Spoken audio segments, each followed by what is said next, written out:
नवीन वर्ष सुरू होते. आपण गुढीपाडवा आणि या चैत्र महिन्यात आगामी पुढील पंधरवाड्यात 3 नवरात्र येतात.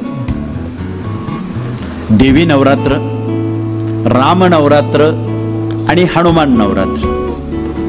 या तिघही प्रमुख दैवतांच्या नवरात्रात आपणाला सहभाग घेण्याला संधी मिळाली. म्हणून या काळात तुम्ही अपेक्षित सप्तशतीचे पाठ करावे, राम रक्षा वाचावी, हनुमान चालीसा तथा हनुमानांची स्तोत्र स्तवन करावं.